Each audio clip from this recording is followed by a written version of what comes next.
Hello everyone, welcome back to the Python programming course. This is the part 3 of this series, and in this video we are going to learn about operator precedence, variables, and in the previous video I missed a data type called Boolean. I'm going to cover that data type in this video. So yeah, let's get started. And operator precedence is nothing but in the daily life when we are doing mathematical calculations, we follow a basic rule called BODMAS rule. If you can remember, we follow a rule called BODMAS rule, and this is exactly what is called as operator precedence in Python with a slight change. Not much difference, everything is same. So let's see that with an example. So if I print 2 plus 3 is 5, what does this give? So this gives out 17. How this gets evaluated? 3 into 5 results in 15, and 15 plus 2 gives out 17. So this is the basic BODMAS rule which we follow and do this evaluation, right? And let's take one more example. Let's take brackets this time. 2 plus 5 into 5. What does this result in? This results in 35. How? 2 plus 5 results in 7. 2 plus 5 results 7, and 7 into 5 gives out 35. So that's how it gets evaluated. So I hope these two examples are clear. This is following the basic BODMAS rule. And yeah, so in Python you have to keep this order in mind. That is, this is the operator precedence order, which tells out the priority of how an expression gets evaluated. So first thing which gets evaluated is brackets. Then you have exponentiation operator. This is called parenthesis as well. And this is exponentiation operator. And here you have multiplication, division, integer division, and you have modulus, and then plus, and then comes minus. So this is the basic order which we are going to follow, and this is top to bottom priority. So keep this in mind. So in an expression, first the brackets, so anything in parentheses gets evaluated first. Then if there is an exponentiation operator, then it gets evaluated, then multiplication, division. So in that way, this operator precedence is used. So let's see that with an example. Here you can see when I print 3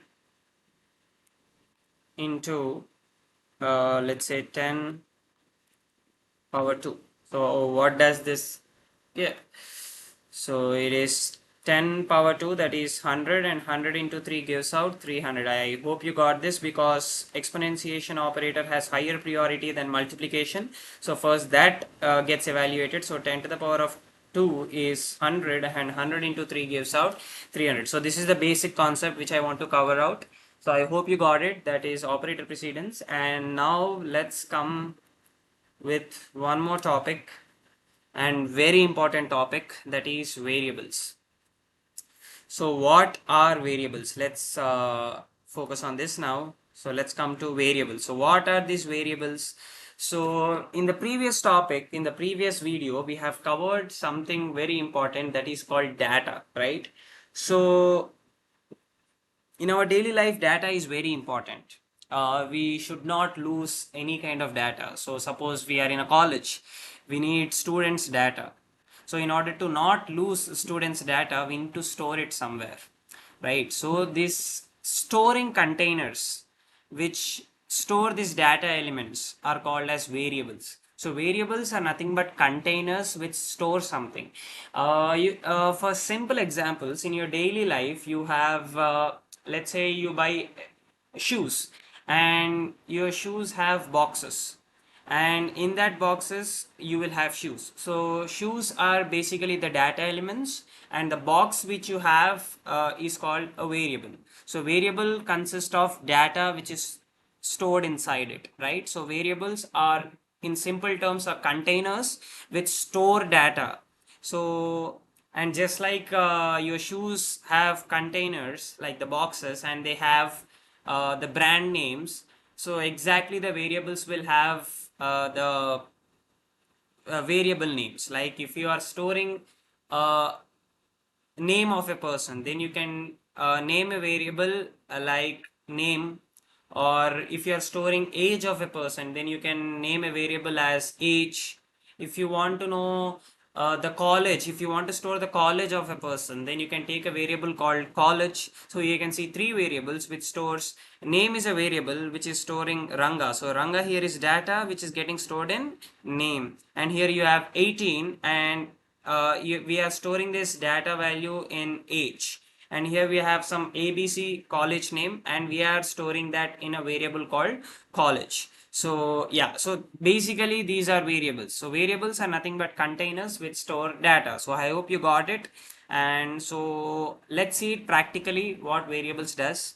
So let's say I'm using this variable called age, and I'm storing some data in it using the assignment operator. So this equal to is called as assignment operator. So whatever which is on the right hand side gets stored on the left hand side. So what we have left hand side, we have a variable that is called age, and so 18 will get stored in age. So I hope you got it.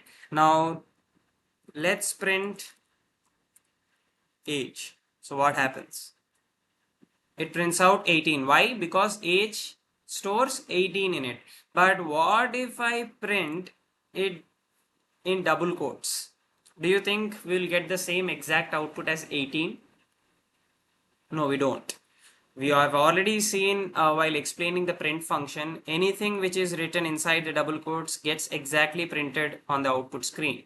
So whenever we want to access any variable, we should not be writing it in the double quotes, because it will be considered as a string, and part of the whatever we want to print on the output screen, and it will just get printed on the output screen without actually giving out the value which is stored in the variable. So in order to print the value which is stored in the variable, we have to remove these double quotes and we have to just print this, and then we'll get the value which is stored in it. So I hope you got this. So age is a variable which is storing 18, and I can also change the value. So if at all after 1 year we want to change the age, then now I can also update the variable, and if I now print it, then I will get 19, and again after 1 year I want to update this variable, I can still update it. Now it prints the updated value. So the last updated value gets printed. I hope you got this. And you can also have a variable name called name, where I'm storing, let's say, Ranga. So it stores, so the name variable consists of Ranga. So if I print this name, what happens? So it prints out Ranga, right? So, but what if I print this in double quotes? I just get name. So I hope you got the difference. So whenever we want to access the variables, you just write the variable name without any double quotes. So you'll get the value, whatever is inside the variable, right? So this is the main concept which we need to understand in variables. So if you want to have it like more interesting way, then let's say we are creating uh, a college platform which has roll number, which has, let's say, username. So what we so in order to store the details of the student, what do? We take variables, like we take a variable name called username, and here we store the ID or name of the student, and name of the student is, let's say, yeah, let's take my name itself. So username Ranga, and you can take the roll number as well. So roll number, I'm giving it let's say 25. So you can print this, you can print the username, you can print the roll number. So we can do a lot with variables, but now let's go basic and see what actually happens. So in the username we have the name, and in the roll number we have stored 25, and we have printed this. So I hope you got how to access variables and how to store values in the variables with these examples. And now let's talk about um, rules for naming variables. So as I said, have created variables like name, age, username, roll number, These are all the variable names which I used right now, right? So there are some naming rules which we need to follow before actually creating variables. So what are these naming rules? Let's see. So if at all we are creating a variable, we need to follow the specific rules. So the first thing is the variable name must start with a letter or an underscore.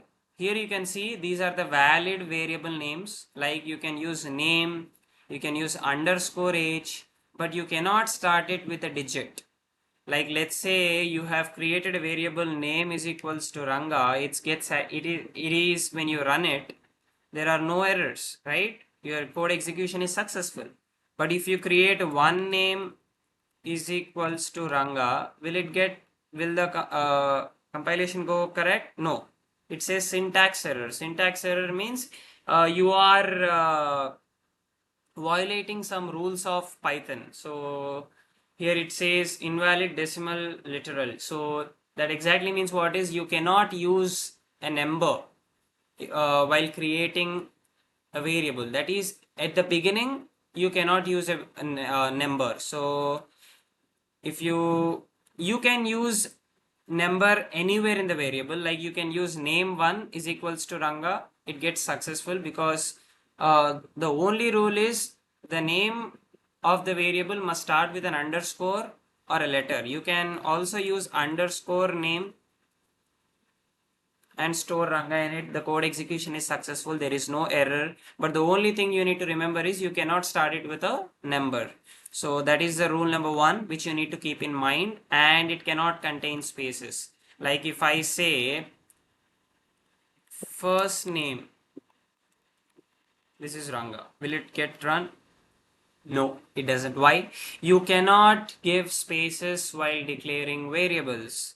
If at all you want to have a separation between the variable name, then you can use an underscore to separate. So first name can be declared like this. You cannot give a space out there. You cannot give a space out there. See, here you get error again. If at all you want a space, you can give a separator underscore.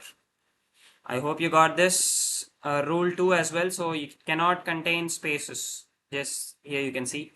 And yeah, so the variable names must consist of only letters, numbers, and underscores. So I hope you got it. You can have letters, numbers, and underscores. You cannot have special symbols like at the rate, this dollar symbol. You cannot have these kind of symbols in your variable names. So I hope you got this. I hope you got this rule. Everything so far so clear. So these are the valid naming rules and these are the invalid naming rules. So these are the valid naming rules. You must remember these rules while declaring a variable, and these are the invalid rules.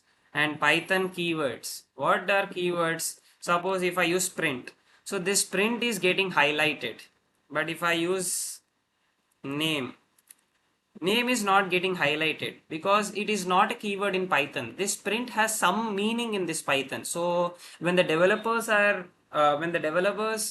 developed this Python course, they gave some meaning to this print, because we know that print function prints something on the output screen.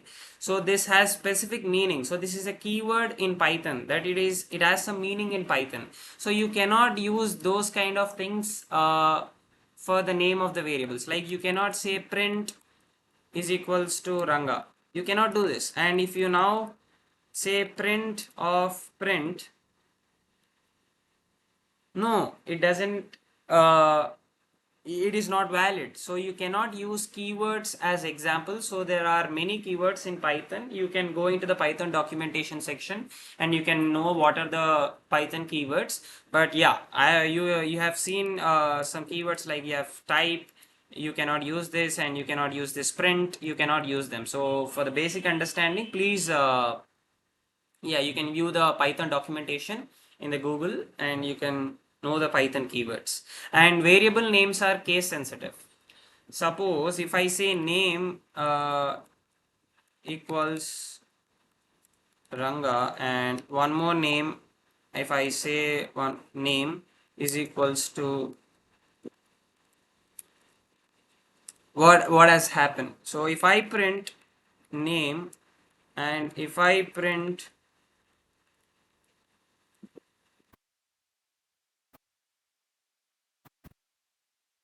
So if I print this, so what happens? Ranga Chaitanya. So there is only one letter difference here. N is capital. So even if one letter is different, so the variable names are different. So just for the understanding, we can say Python is a case sensitive language, that the case of the letter matters.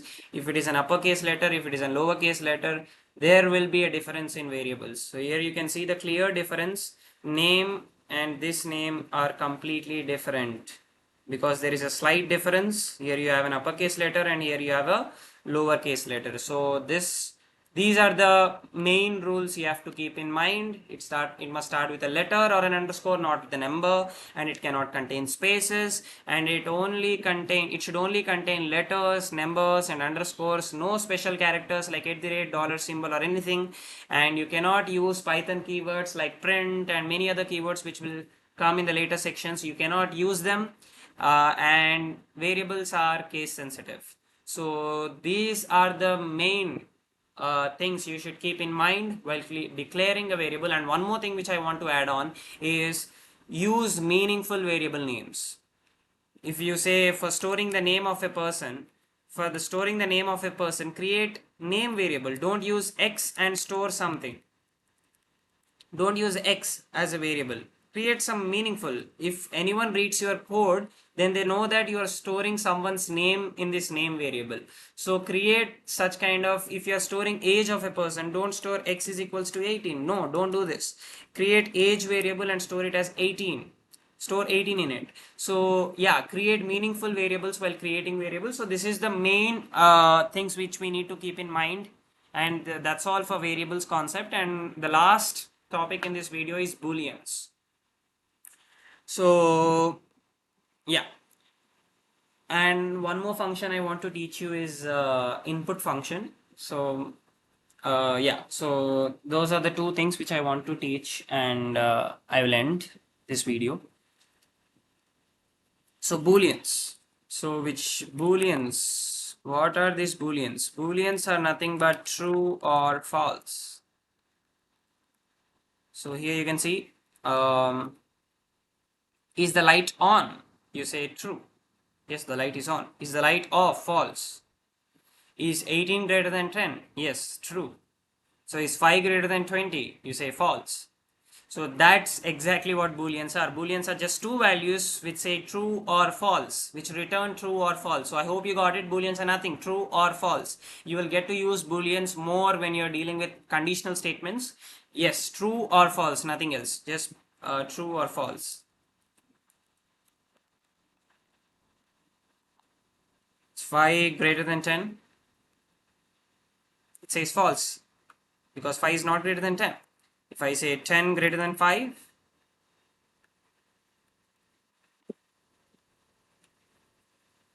it says true. So these are booleans. Booleans are nothing but true or false. If I print 1,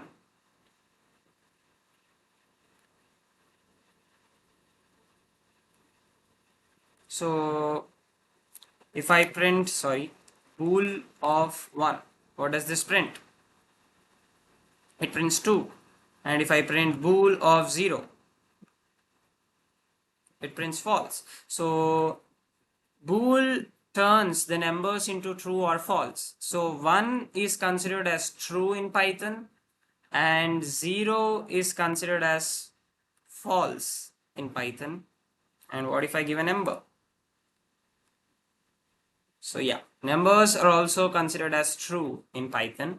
So one thing you need to remember is 0 gives out false and 1 gives true. So this is the basic understanding you need to have, because when you deal with computers, you deal with zeros and ones. So 1 is considered as true and 0 is considered as false. So I hope you got this. This is all about Boolean functions. Just returns true or false.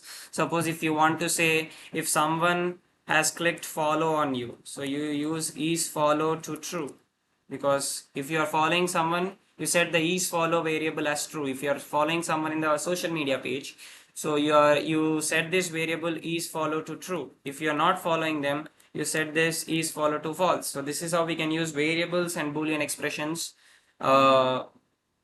in Python. So I hope you got this. And yeah, so one more thing which is essential for doing today's problem is knowing about input function. So far we have seen just printing, but in your apps you give details to the computer. In whichever app you open chat gpt, you give your input prompt. You open instagram, it first asks you username and password, so you give out your username and password to the computer. So how do you take the input from the user? So that is what I'm going to teach you now, that is input function. So input function basically takes input from the user. So it's input, enter your age.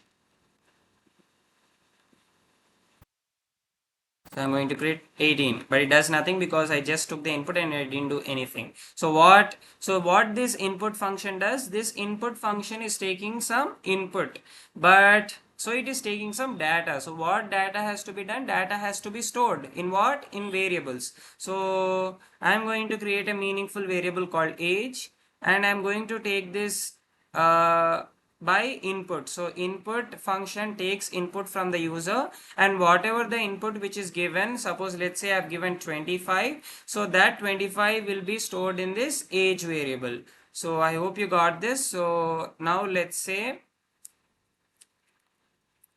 I'll print this age. So if I print enter your age and I give out 25, so it prints out 25 because age is storing whatever the input has been given by the user, that is getting stored in age. And now I'm printing this age, so it is printing out 25 as I have given the input as 25. So I hope you got it, how to use the input function. So you can also, as I said, you can use this age, you can manipulate this. So if you say age is equals to 18, and if you do age is equals to age plus 2, and if you print this,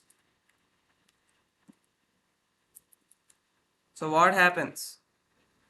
So it is printing 20 because age has 18. If you do age, that is 18 plus 2 gives out 20, and this 20 gets stored in the age variable. So the age variable gets updated, and the updated age variable is getting printed. So I hope you got this. Like this you can update and manipulate and modify the variables. You can do any operation. It can be minus, you can do multiplication, you can do division, anything. So anything works. So now you know how to take input, you know how to modify variables as well. So now I would like to end this lecture with a practice problem. So I'll give you a practice problem, you go try it and come back to the next video, but definitely try it. This will improve your coding skill. So I would just say, take year of birth as input and return and print the age of the person. So this is the practice problem. So what do you have to do in this practice problem? You have to take year of birth as input, take year of birth as input, and you have to print the age of the person. So I hope you got the practice problem. And yeah, that's all for today. I hope you have I hope you like this video, and yeah, see you in the next one. Bye.